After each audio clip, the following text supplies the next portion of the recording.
can't, can you? Even though you know it works, you can't. It does work, you know. The fire, the wooden stakes, the sunlight. I've got a list right here somewhere.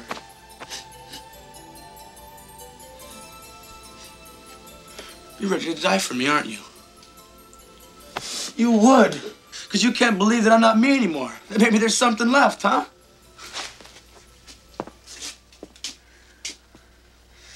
Jesus Christ, maybe there is. Nah.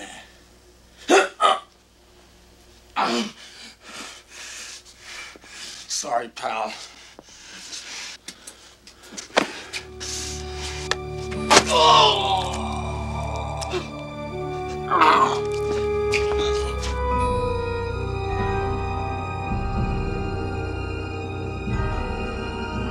All right, we are on the Takeover. We are back with another special show, actually. We got Robert Rusler on the phone. You've seen this guy on Nightmare on Elm Street 2, Vamp, everything. A lot of movies. We're going to talk about them all right now. So here we go. Robert Rusler's on the line. Let's talk to him. Robert, you there? Yes, I am. Hey, Robert Rusler. Thank you for coming on, dude. I appreciate it so much. My pleasure. Thanks for having me. Yeah, and everybody knows him from Nightmare on Elm Street 2, Vamp. Sometimes They Come Back is another one. Weird Science. Weird Science, Thrashing. Weird Science. Yes. Oh, I love that, man. So that was your first gig, right? Yes, Weird Science was my first gig. I was pretty ecstatic about landing that movie. I was just about to turn 19, and I got the opportunity to read for John Hughes, and got hired on the spot in his office, and it was party time. Wow. Now, you were born in Indiana, though, correct? Correct. Yeah, wow. My parents are from New York, and I have young parents when my brother and I were born, and my mom was living in New York, and she was a cocktail waitress at a famous spot. My dad was a trumpet player, and they met, and they wanted to go to Indiana and hang out with their folks for a while before they came onto the West Coast, which we moved here when I was a little baby. So I think I was about a year old, and we made the trip to the West Coast and been here ever since. Wow, that's awesome, dude. Yeah, well, then you moved out to Hawaii for a while then, right? Yeah, we lived in Hawaii. My dad had a gig. He was in a band, and we lived out there in Honolulu. And we lived there. Honestly, I think there was 4 hotels in the whole island of Oahu. That was about 1967 till about 71, and then we came back to California. Wow. That's awesome. And then out there, you surfed and skateboarded, semi-pro?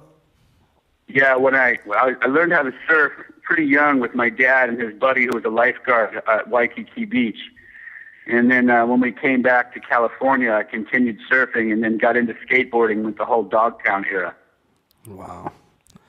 And so that's what was cool for me is shortly after doing Weird Science and Nightmare on Elm Street 2, I got to do a skateboard film called Thrashing with all my skateboard heroes. That was an so awesome all that flick. Skateboarding came in handy for that role. I did it with Josh Brolin and all the top skaters in the world.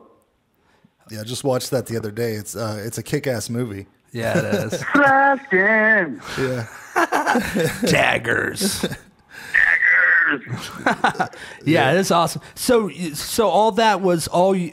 The one where you flipped off the truck. Yeah, is that you? Yeah. Wow, that was rad. Yeah. Oh man. There was a funny thing there. It's because I pulled it twice, and the director got so worried about having to do it a third and fourth time that they used a stunt double to do it. And I don't think the stunt double got as much height as I did. He was a little bit. Napoleon a little bit, if you will. Yeah. I don't want to, short people out there. I love you. But the funny thing is in the final cut, I can't tell if it's me or the stuntman. Yeah, it's pretty fast. Yeah. But was that an accurate representation of the skateboard? How many? There was a lot of fucking skateboards in that movie.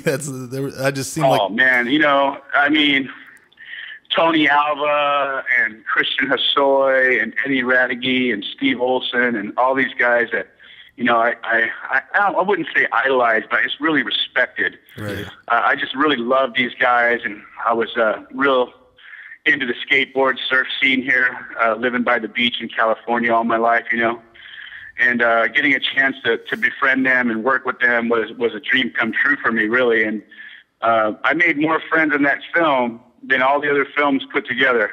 I'm still in contact with all those guys. They're all just really, really great, loyal friends of mine, and it opened me up to a whole kind of world that I hadn't really been introduced to, which was the inside world of the pro skate scene. I had done some contests and some local stuff, and that's why I was on a semi-pro level, which means I wasn't sponsored and didn't have my own deck. But I got pretty good for a while, and I was placing in contests. I had never won. I was just kind of like right there on the cusp of that next level of ability. But when I got with these guys and I started learning from them, I knew I was never going to be able to compete on that level, like with the Tony Hawks and the Christian Hossois, etc. Yeah. Because they were just amazing. It's like being a good golfer and going on tour and then going up against Tiger Woods and going, maybe I'm not going to be the best, but I can certainly hang out with him. Yeah, you can certainly have a badass intro when the daggers come in. That's that's pretty fucking sweet. Yeah, where you're standing straight up on the skateboard. Yeah.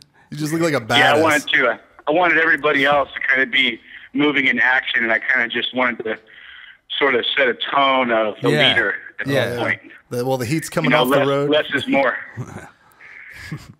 Awesome. So let's get on Nightmare on Elm Street 2, dude. Man, I love that one. It's the sequel to the famous Nightmare on Elm Street 2. The original. Yes.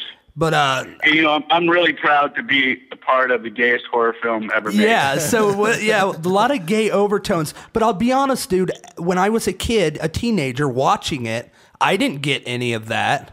You know what I mean? I didn't know what any of that shit was happening. But as I got older, of course, I started seeing it. But we were just trying to lay some subliminal messages into all the young America. Yeah. So a lot. I'm kidding.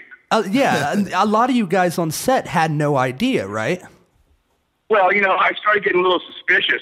I got to tell you, there was a couple of tell signs, and I had a couple discussions with the director, and I was like, dude, really? What's going on here? Yeah. Leather-clad coach all of a sudden, and I never fought anybody in my life and pulled their pants down first. Like, what's the deal here? If anything, I would have given him a wedgie. I would pull his pants up, not off. Yeah. But here's the deal. I trusted Jack Shoulder, the director. He had just directed a cool movie called They Live. Oh yeah. And I knew that what he was doing was going to have longevity and make a mark, and whatever it's known for, I just was really excited to have an opportunity as an actor to be in a great movie that I thought, when the original Nightmare on Elm Street came out, I was a big fan. Yeah, dude. I had actually read for one of the roles that Nick Corey got. Johnny Depp had already been cast, and Nick and Johnny and I were buddies from the same acting class, so I had already known them from the Loft Studio in Hollywood, and I always really, really admired Johnny and Nick and a couple of the other classmates in there, Sean Penn, and I went to class with some really terrific actors and learned a lot. And when I had an opportunity to read for the second one, I had learned a lot from the first audition and knew just to go in there and really just be myself. Yeah. So when I had the audition, an interesting part of that story is my last day of shooting Weird Science, and I was going to get off right around 1 o'clock, and I had a 2 o'clock audition in Hollywood for Nightmare on Elm Street 2. Wow. And I didn't have a car that day, so Downey Jr. gave me a ride to the audition, and he had given, I looked to Robert from Weird Science as a mentor. He was already a pretty seasoned actor, and that being my first movie, and getting to know him and what a Renaissance kid he was. So cultured and studied and funny and super smart, and I really allowed myself to not compete with him and just learn from him. And he gave me a ride to that audition, and he gave me a couple of words of encouragement before I went in. And I just stuck to my guns, and Jack asked me, he said, "Hey, did you get a chance to read the script?" And I said, "Yeah, man, I dig it." And he said, "Cool, do you have any comments or anything or something you'd like to add?" And I said, "Well, one of the things is, I got to be honest with you, is I don't know any of my friends that kind of talk in profanity without there being some kind of humor to it, Yeah. And they said, "Well, what do you mean?" I said, "Well, for instance, on this page over here, it says," am I allowed to cuss on this show? Oh yeah, go ahead. Yeah, absolutely, dude. Oh, okay. The line was, "Are you fucking her for car fare?" And I was like, he goes, "Well, do you have any other ideas?" And I said, Now remember, this was like 80s, and there was like a whole like rap vernacular coming in that was still a little bit underground, and the masses hadn't heard of it yet. MTV hadn't blown up, like the whole hip hop scene or anything. And I said, well, instead of "Are you fucking her for car fare," how about are you mounting her nightly or what, bro? And they were like, "Oh yeah, okay, yeah, give us another example." And I turned the page and I said, "Oh, fuck you, asshole." I said, "How about, dude, get off my hood?" Right away, they looked at each other and they got excited, and they said, "Hey man, you're hired, and we want you to step outside and be with this other actor." And they introduced me to Mark Patton. Oh, there we go.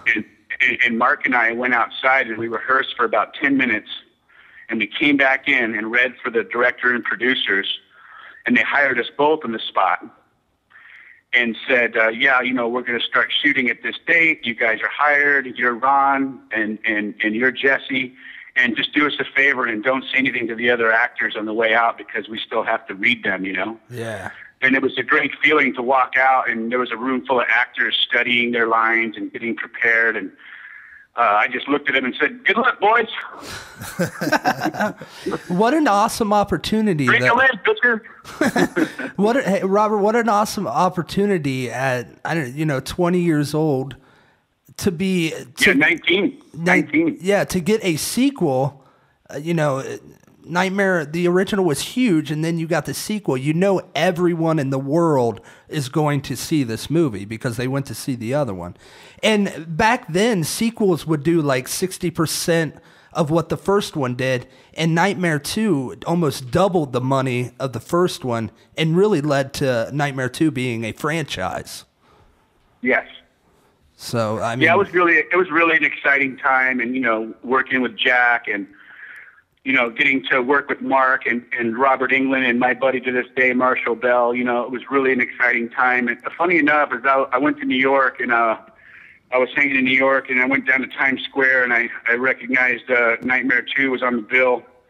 And I said to my publicist and manager, I said, "You know what, let's go check out the midnight show and just see kind of what the audience reactions are." The movie had just opened. And, I snuck in after the movie had started, and it was interesting because every time that Freddy was about to kill somebody, instead of the normal horror films that I grew up with, when people in the audience, especially Times Square, where people are drinking beers and smoking fatties, and instead of yelling at the screen and saying "run" or "get out," they would go, "Kill that Freddy! Fuck him up!" And I just thought that was so awesome. Like, instead of cheering for me to get away, they were cheering Freddy to kill that little punk. Now, you weren't happy with your death scene, correct? Well, something happened where we were supposed to do a much more detailed prosthetic. I see. For Freddy to actually be able to, slice my chest open. Yeah. And we were on a time limit and a budget still, which some of the other nightmares didn't have to be on. But at the time, it was still considered a low-budget independent feature, and we had lost some time. And the producers Joel and the director Jack and Michael Murphy had come to me in my trailer and said, "Dude, we're sorry, we're not going to be able to get to the prosthetic stuff, but we have an idea of how to do it. We'll have Freddy actually sort of pierce the glove through your chest. I see. And then we're going to do a cutaway to the other side of the door, and it's going to be really cool." And I trusted them, and I think it turned out pretty cool. But I was kind of excited, especially at 19, and being a fan of horror movies my whole life, not just the first Nightmare, but I grew up watching movies like The Town That Dreaded Sundown, and yes, The Omen, Rosemary's Baby. I mean, I loved horror movies. The Exorcist. I was a big fan of all the Universal monsters growing up too. And Wolfman's my favorite of all time, by the way. Yeah. And then when I saw the final cut, it was kind of cool because it leaves a little bit of the mystery to it. Yeah, absolutely. Even though I wanted to get hacked up, man. But Mark Patton, that's the way it turned out. Mark, he hogged all the prosthetics, man. They had to do it all on him. Because I mean, that looked really cool. The effects in part 2 look really awesome. I thought so too. I think that the director was a little bit wanting more with the actual effect of Freddy cutting himself out of Mark's body. Yeah. And I think that's what kind of took a lot of the time that day, because we did both of those gags in that same day. And at the time, I think that was like they had to do the full body cast, didn't they, on Mark? Yes. And at the time, I think that was the head of effects. I don't. Oh yeah, I mean, yeah, they were. Our special effects guy was pretty awesome, and he was really enthusiastic, and working with Robert Englund too. He always kept a sense of humor about everything. So anytime there would be some pressure on the set, never for the actors, but sometimes for the above the line crew, Robert would always let the actors sort of feel comfortable by having a sense of humor, and it was easy for me because I had learned on Weird Science, and that's what the vibe was on Weird Science. Was there was never pressure. It was always about having fun, staying in character, and having guys like Anthony Michael Hall and Downey and Bill Paxton on the set. We never, there was never a moment where it wasn't about the characters, the story, and always having a sense of humor, but not letting any of that get in the way of the work. For sure. Clu Culliger was on that show too.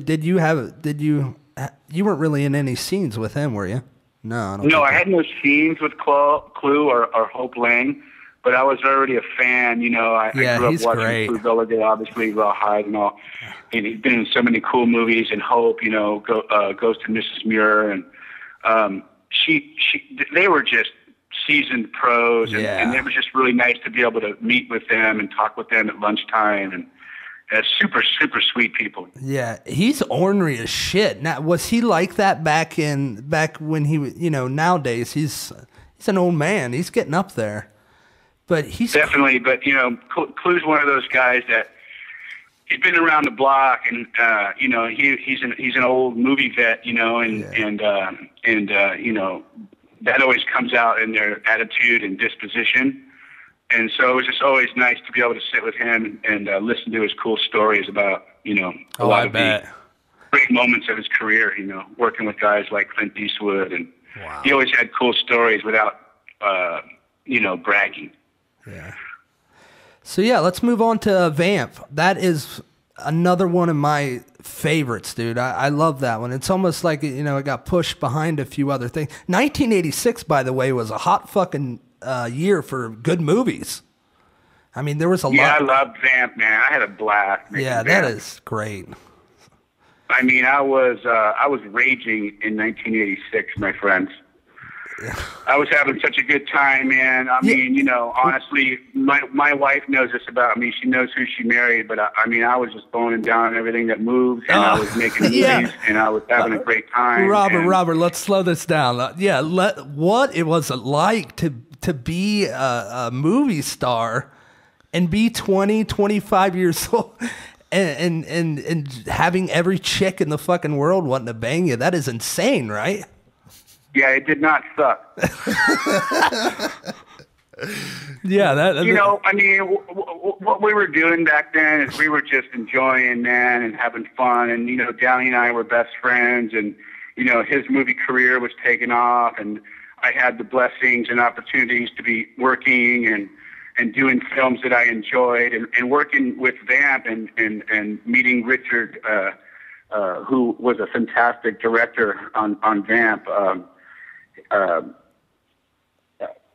Grace Jones. Oh, God. Watanabe, what's going on there? Chris Makepeace. All these guys. You know who I really, really enjoyed working with, too, was Sandy Barron. And I remember Sandy Barron as a kid, and he was a very famous comedian.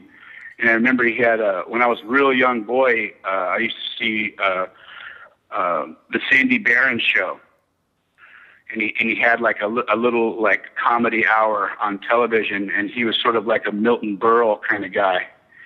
And meeting him and working with him and finding out that he was just like a lovable stoner was pretty cool. Nice. So yeah, Grace Jones. Let's kick back to her real quick. Wow, what's going on with her, man? Were you guys? I didn't realize how amazing Grace is. You know, like first of all, she speaks like 8 languages. Wow. So where's she from originally? Originally Jamaica. I see. Yeah.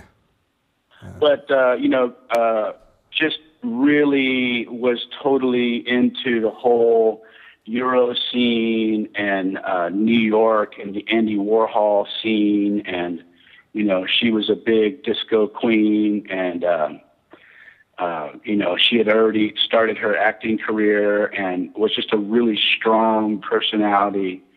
And one thing I learned a lot from Grace too. You know, Grace was very adamant about sticking to your guns, and when in Rome, not doing as the Romans do, but doing as you do, and staying true to yourself.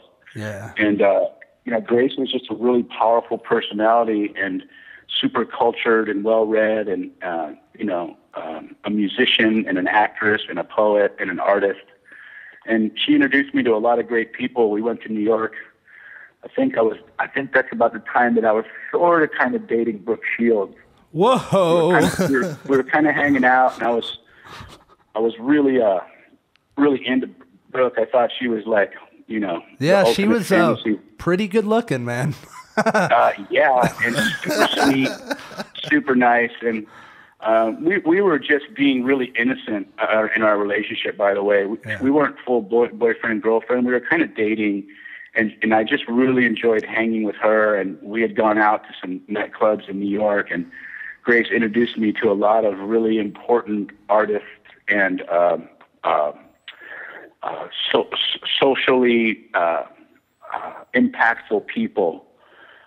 You know, like the whole artist scene over at. We went one night to a Andy Warhol party, and I had never, you know, been in that kind of an environment before. And you know, all of a sudden we step into this spot up on Park Avenue, and the elevator door opens into this palace, and it was like, you know, 70% of the people in that room were people that I had recognized from various parts of entertainment, from the music business to acting. There was even some politicians mixed in with a little bit of underbelly, which was kind of cool. It was like that whole mix. And, you know, it was just a really exciting time for me. And it was inspiring, very inspiring. Yeah. And we partied down, man. We got down. We had fun. We enjoyed ourselves, and, you know, we painted the town red. Yeah, it sounds like it. I can only imagine, dude. The partying must have been crazy. So were you and Grace Jones ever a number or not? No, I didn't want Dolph Lundgren to choke me out. So. Yeah, I don't think you could hold up to Dolph Lundgren. Nothing against you, Robert, but Dolph Lundgren is a fucking... I mean, I've been known to whoop an ass, but Dolph Lundgren, I didn't want to have anything to do with him. Actually, Grace and I were just friends. And we were never like, even though it was rumored at the time that a lot of people, because we were so close, thought that, we were banging, but not even. She's a beautiful woman, man. In her own right, she is a beautiful specimen of a woman. You know what I mean? Yeah, she's awesome, man. Yeah. She's powerful. Wow. Yeah. She's also intimidating. Yeah, I got that just from, I mean, I never met her, but I've got that from the movie, absolutely. When she comes out and does that little dancing number, holy gee, Merry Christmas. Yeah, and that was another cool person that I had met through her was the artist that painted her body makeup was Keith Haring. Wow. And, Keith Haring has, really made an impact in the art world, and may he rest in peace. But, the funny thing is I was hanging out with him and laughing and we were just like, honestly, just smoking a lot of fatties together. The guy liked to smoke good kush. So, wow. And one day he makes me this T-shirt, and he does this whole collage of, how he does those sort of outlines of people. Yeah. He was very famous for that. So he drew me this whole T-shirt. It took him about 30 minutes, and he signed the bottom of it and he gave it to me, and after he had passed away, I was looking through all my stuff for that T-shirt, and I couldn't find it. And I never, to this day, know what happened to it. And an art dealer told me that shirt at the time would have been worth about $100,000. Jesus. So I lost a $100,000 T-shirt. Oh, that hurts. Yeah. But the cool thing is, it's just knowing that more than having that was just kind of like the memories of just hanging with that dude and having a lot of laughs and, going out to eat in New York and hanging out in Central Park and playing Frisbee. And it was, like I said, I felt really blessed. And looking back in hindsight, I didn't realize how good I had it. I certainly didn't think I was taking it for granted. Yeah. But if I would do it over again, I think I would have paid more attention to what I was doing. But maybe that was part of also why I had so much fun, because I didn't really analyze the situations. I just utilized them all, Yeah, I see what you're saying. Absolutely. So let's jump to Black Asylum. That's something you're trying to get done directing wise. And yes, I'm so excited, man. About Black dude, Asylum. I can tell, man. You've got a lot of energy in you, and I could tell you're excited about it. So yeah, let us know sum it up a little bit about what it's about here. Let me start at the beginning. My partner and I started this production company called Entertainment Playground with my partner Jay Montalvo, and what we've been doing for the last couple of years has been just writing and preparing and putting together a slate of movies for our production company.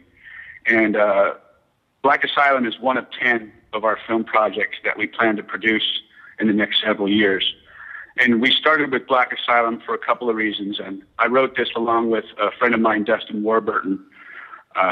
Dustin just sold his first screenplay recently called Spiders 3D, which will be out in theaters pretty shortly.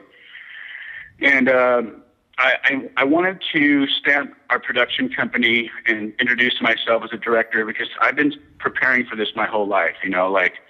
Before I even became an actor, I always was a movie fan, specifically a horror fan, but a movie fan in general.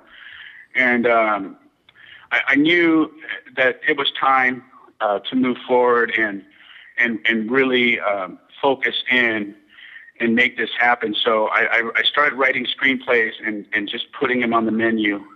And Black Asylum is a film that we want to start with, because we believe that it's the perfect movie to start, because we want to make a trilogy from this feature film.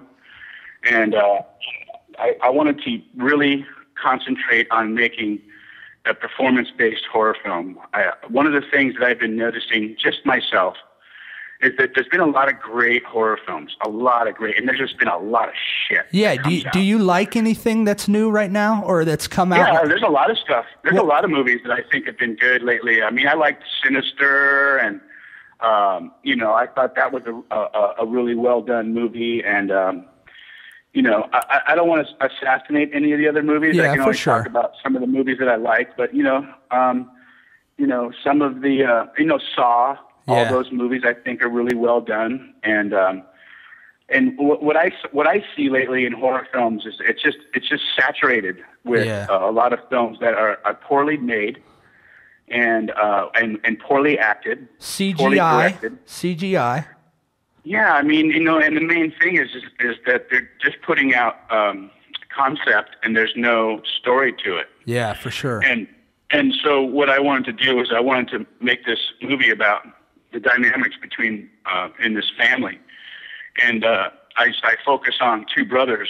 One brother is living the American dream. You know, he has everything on the outside that, you know, society deems cool, like, you know, the house with the white picket fence and the good job and the beautiful wife and the two terrific kids, or so it seems. Yeah. On the inside, really, he's carrying a dark, deadly secret. You know, I don't want to give too much away in the film, but his outsides are all spectacular, but on the inside, this man's suffering, and he's got a secret that's sort of killing him, and it is jeopardizing everything that he's worked hard for in his life. Meanwhile, his other brother, who's got just the opposite life, everything on the outside's horrible. You know, he grew up a product of his surroundings and society. He's been in and out of juvenile hall, into prison, you know, in and out of jails as a teen, and then finally he gets remanded to the Northwest Insane Asylum for the criminally insane. And he's stuck in there and finally masterminds an escape plan and has a cult of insane, psychotic, lunatic followers that are at his beck and call. And so the movie really takes place when the two brothers the two long-lost brothers confront each other. And they realize that they're both as sick as their secrets. And what ensues that night is like, you know, this whole spider web of mayhem and deceit and betrayal and murder. And, you know, Leonard Gorman, who's the brother who is the cult leader, he has infiltrated into this small town with his cult posse. And he's sort of like a modern day Jim Jones or a Charles Manson kind of figure. So when his younger brother Dave and his family get to town and they again, when they sort of confront each other, I wanted to make it about the performances. I wanted to make it about the family dynamic. I wanted to make it about realism. Some of the movies I like, supernatural and ghost movies. You know, I like all kinds of different types of horror movie, but for me, the ones that always are the scariest are the ones that seem realistic and that could really happen. For sure. And in the situations and circumstances that are involved in Black Asylum, I want the audience to be able to have all of their senses affected, especially the fear and the unknown, and vicariously be able to make decisions in the audience, like, what would you do in this situation? That's why I like Saw so much, guys, because Saw really, I thought, captured the idea of watching the movie and going, holy shit, dude, would you do that? Would you cut your own leg off to get it to escape? Would you cut your own friend's belly open to get the key to the handcuffs? I mean, what would you do in that situation? And that kind of makes it exciting. I remember that in the original Dawn of the Dead. I remember my friends and I all going to the theater and doing that same thing. Dude, like, what would you, I mean, I'd have a shotgun, and I'd have an M16, and I'd have a machete, and the other be like, oh, dude, I'd have a spear and a crossbow. You know, and it kind of like allows the audience to get involved in the story. Now, in Black Asylum, you got the great Keith David and Billy Drago on that. Is there that you have starring in it so far? You got anybody else in mind? Well, you know, here's the deal, man, is like, I knew that what I could do is utilize the relationships that I've accumulated in the 30 years that I've been an actor in Hollywood. And I'm friends with a lot of cool actors, and I'm friends with a lot of great crew members. And that was the idea that Jay and I had when we got Entertainment Playground off the ground. Is I learned some some key elements from movie making from Roger Corman. I did a couple films for Roger Corman back in the day, and I loved the way that he used his team, and his team was sort of like a family on the set. Everybody knew each other, and it made for a really efficient production. And so Jay and I thought, well, you know what? Let's write our own movies. Let's stop waiting for other people to manifest our own destinies. Let's manifest our own here. Let's make this happen. And what we're going to do is once we have the budget goal set, we're going to go to some friends of ours, which, by the way, for Black Asylum, I'm casting horror film actors. For some of my other films, I have another one that's a drama. I'm going to, cast like really well-known dramatic actors. And I think they can cross over. But one of the things we wanted to do at Black Asylum is just get a whole slew of actors that fans know from other horror films, and sort of make like a who's who of horror film actor cast list. Sort of like the Expendables for a horror movie, you know? Awesome. And so some of the actors that we have so far is one of, like you said, I have Billy Drago. And, we did Vamp together. Yep. That's how I met Billy. Absolutely. And then we have Marshall Bell, who was Coach Snyder in Nightmare 2. Nice. And Keith David was in They Live. And we met on the set of Nightmare 2, and we've been friends ever since. And he came down to visit Jack Shoulder one day, and him and I just sort of like hit it off. And, he's become a really good friend. Not to mention, he's just a terrific actor. And he was one of the coolest, which was,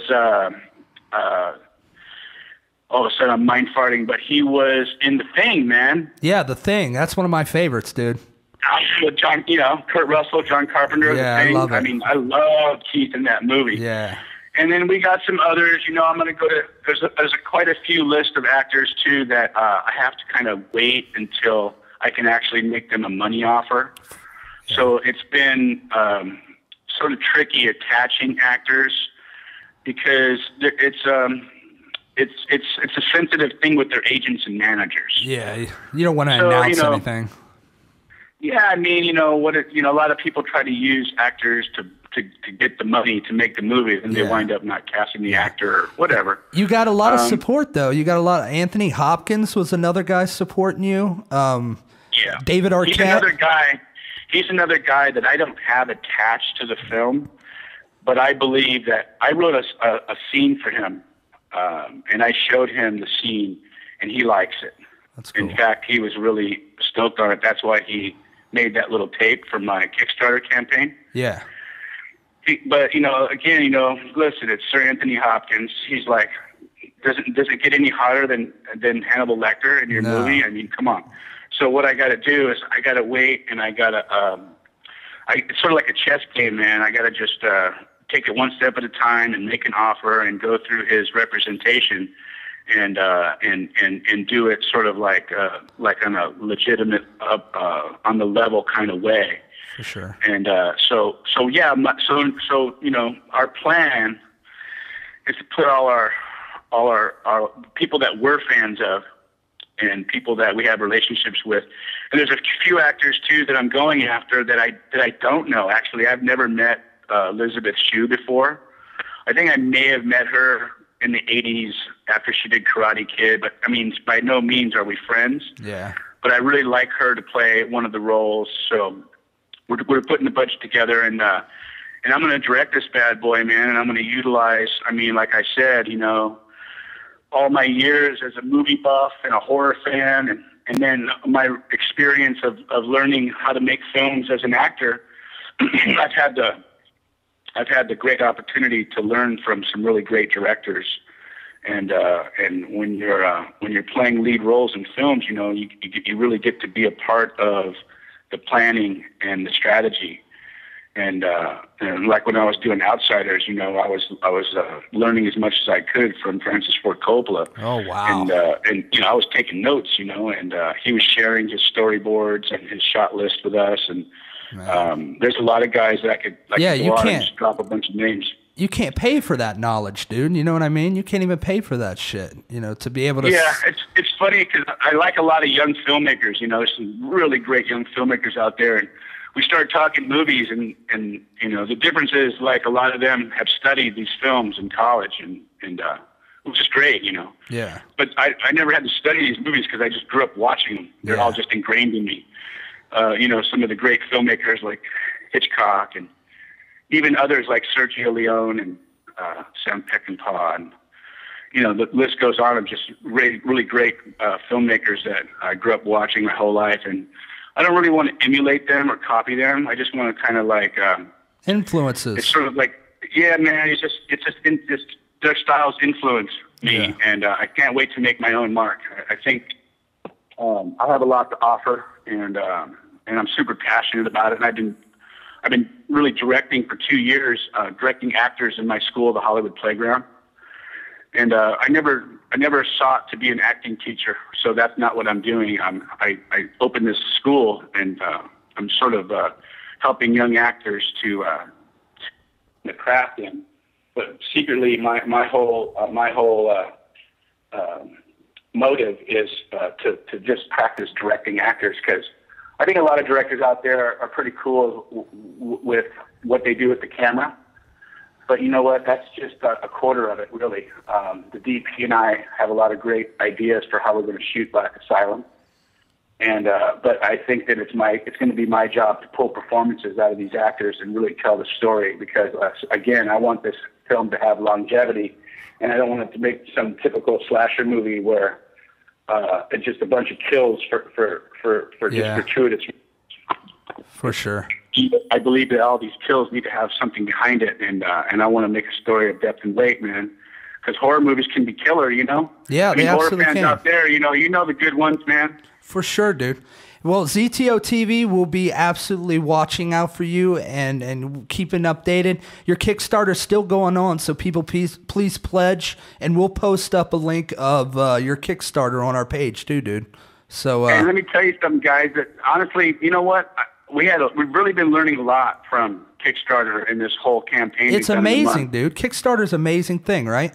We are probably most likely not going to make our budget goal on this run, but we want to ask fans out there to make these pledges in these last couple of days, because you're not even going to have to pay the money, because you're going to get the money back. But we're showing strong numbers for fan support, and all of a sudden, in the last week, we've gotten like 6 calls from different investors that want to invest in the film now. Wow, so, you go. It turned out to be a win-win. Like, the fans are starting to get wind. We don't have a big PR machine behind us, man. We're doing this from the ground up, and now that the word's starting to get out there, and now investors are starting to sniff around, and it looks like we're going to do this the old-fashioned way. We're gonna get some a company behind us, and we're going to be able to do it for the budget that I believe is essential to make the movie great. It's not an expensive budget, and it's not a cheap budget. Yeah, it's right. A couple of people approached me to make it for $300,000. I was like, dude, you get what you pay for. Exactly. You know, we're not doing a college, out of film school film here. You know, we're using seasoned actors and seasoned crew, and I'm going to make this movie dope from start to finish. You know, my whole idea, my whole motive is to scare the shit out of everybody. Hey, that's what I want. I need to be scared. Looking forward to it, for sure. Although when I watch I want people to lock into the characters and care, you know? Yeah. I want people to care when people get killed. Although when I watch the news, I am pretty scared. You know what I mean? It's getting pretty crazy out there. Yeah. Yeah, the government gets a lot done with fear, don't they? Yeah, they do. But hey, Robert, thank you for coming on, dude. You didn't have to do this, and you did it, and you are an awesome dude for it. So we appreciate it, and thank you very much. Yeah, man, thank you so much. I'm grateful, and I just want to say, you know, I'm grateful to all the fans out there, and, you know, I feel blessed, and my motives are true, man. I got a wife and 3 sons, and awesome. And they're horror fans already too, you know. I already got my son James, he's 8, and he wants to get a tattoo of Leatherface. And I'm like, slow down, kid, slow down. Wow. But thanks for having me on the show, you guys. Man, I'm stoked on you guys, and I appreciate it. And look out for Black Asylum, because one way or another, I'm going to get this puppy done. Awesome. Yeah. All right, everybody. Robert Rusler, thank you very much, dude. We appreciate it. Thank you. Yep. Later, dude. Wow. Nice Robert Rusler interview there. Frank, is your camera still on over there? I think it turned off. Wow, I hope mine's still on over there.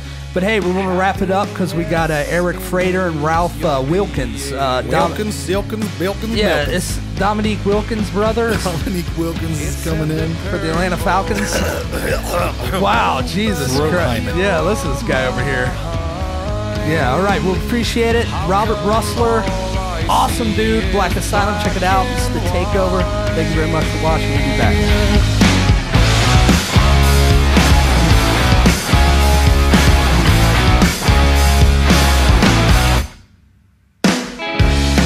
Anything that's made with heart and soul comes with a price not worth